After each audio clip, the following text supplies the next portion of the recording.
বঙ্গ নারী সম্মানের পর কলকাতা নজরুল মঞ্চ অডিটোরিয়ামে রেড ওয়াইন এন্টারটেনমেন্টের উদ্যোগে গত বছরের মতো এবারও টলি তারকাদের সমাবেশে আয়োজিত হলো বাংলা ফিল্ম ও television award BFTA show season 2। Award অনুষ্ঠানে টলি তারকা ও বিশিষ্ট অতিথিদের উপস্থিতি যেন অডিটোরিয়ামে চাঁদের হাট বসেছিল। সকলকে শুভেচ্ছা জানিয়ে প্রথমেই প্রদীপ প্রজ্বলন ও একটি নৃত্যের মধ্য দিয়ে অনুষ্ঠানের শুভারম্ভ করা হয়। তারকাদের মধ্যে ছিলেন চলচ্চিত্র পরিচালক কৌশিক গাঙ্গুলি থেকে শুরু করে সৃজিত মুখার্জি, জনপ্রিয় অভিনেতা সুপ্রিয় দত্ত, বিশ্বনাথ বসু, খরাজ মুখার্জি, সাহেব ভট্টাচার্য, দেবদূত ঘোষ, অভিনেত্রী পাউলি দাম, পল্লবী শর্মা, অপরাজিতা আড্ড, কাঞ্চনা মৈত্র, নীলাঞ্জনা সেনগুপ্ত সহ আরও অনেকে। এছাড়াও ছিলেন ইমন চক্রবর্তী, অনুপম রায়, অর্ণব দাস, গৌরব চ্যাটার্জি ও অন্যান্য পরিচালক, অভিনেতা, অভিনেত্রী, সঙ্গীতশিল্পী, প্রযোজক সহ বিশিষ্ট তারকারা। এছাড়াও কাবুলিওয়ালা ছবির শিশু শিল্পী Anumegha Kahali best child artist হিসেবে পুরস্কৃত হয়। বিভিন্ন স্তরের কৃতি প্রতিভাবান শিল্পীদের সম্মাননার পাশাপাশি তাদের হাতে পুরস্কার তুলে দেওয়া হয়। জানা যায়, রেড ওয়াইন এন্টারটেনমেন্ট আয়োজিত BFTA অ্যাওয়ার্ড অনুষ্ঠানটি শুধু ফিল্ম ইন্ডাস্ট্রি বা টেলিভিশনের অভিনেতা অভিনেত্রীদের সম্মানিত করা নয়, তাদের পিছনে থেকে যারা বিভিন্ন কর্মকাণ্ডের সাথে যুক্ত থাকেন সেই সব কলা কৌশলীদেরও পুরস্কার ও সম্মানিত করা হয়ে থাকে। ফিল্ম ও টেলিভিশন জগতের টেকনিশিয়ান, আর্টিস্ট, প্রযোজক, পরিচালক, অভিনেতা, অভিনেত্রী সহ সকলেই এক জায়গায় মিলিত স্থান BFTA অ্যাওয়ার্ড অনুষ্ঠান কলকাতা নজরুল মঞ্চে যেন সত্যি চাঁদের হাট বসেছিল।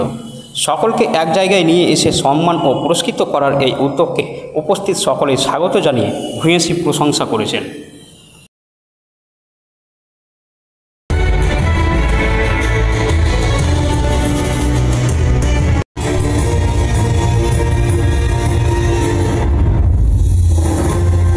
Ladies and gentlemen, please put your hands together for the one and only Pauli Dam.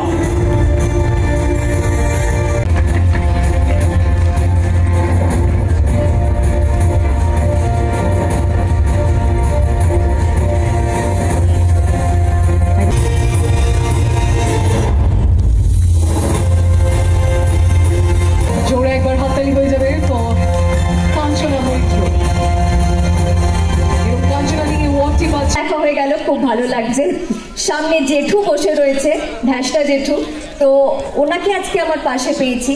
আর এই অ্যাওয়ার্ডটা নিম ফুলের জন্য আমি পেয়েছি, তাই এই অ্যাওয়ার্ডটা শুধু আমার একার নয়, আমার গোটা টিমের জন্য, প্রত্যেকের জন্য। Thank you, thank you, thank you so much. Congratulations to you once again, Pallavi. Hardest congratulations. আমার অনেকগুলো কাজ আসছে, যেগুলো চলছে সেগুলো তো রয়েছে। এছাড়া শিশু তেঁতুল পাতা, পরিণীতা 15 তারিখ হইচই আপনারা দেখতে পাবেন। স্টার জলসার জন্য আসছে তেঁতুল পাতা। এছাড়াও ছবির কাজ রয়েছে, সেপ্টেম্বরে কাজের মধ্যে আছে।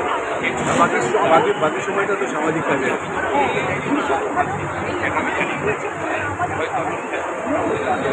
দেখুন, আপনাদের প্রতি আমার দুর্বলতা আছে। আমি যেখানে আপনাদের কাছে দেখি তার কারণ আমাদের কাজকে মানুষের কাছে পৌঁছানোর জন্য আপনারা যেভাবে সাহায্য করেন।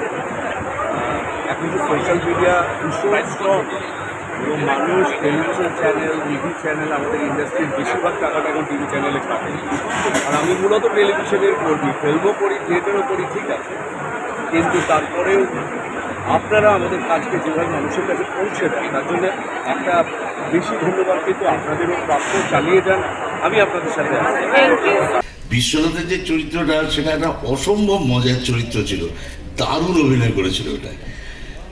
থ্যাংক ইউ আজকে আমাকে এই পুরস্কার পাওয়ার জন্যে যে এতখানি উৎসাহ জুগিয়েছেন, সেটার জন্যে আমি অনেক অনেক ধন্যবাদ জানাচ্ছি। আমি ভেঙ্কটেশ এবং ধ্রুবকে অসংখ্য ধন্যবাদ, এবং সমস্ত শিল্পী, কলাকুশলী যারা কাজ করেছেন তাদের সবার প্রতি আমি কৃতজ্ঞ, ধন্যবাদ জানাচ্ছি আপনাদের। আর BFTA আরও বড় হোক, আরও দিন দিন আরও সুন্দর থেকে সুন্দরতর হোক, এবং যারা আছেন এই কমিটিতে তাদের সবাইকে অনেক অনেক শুভেচ্ছা জানাচ্ছি। Thank you.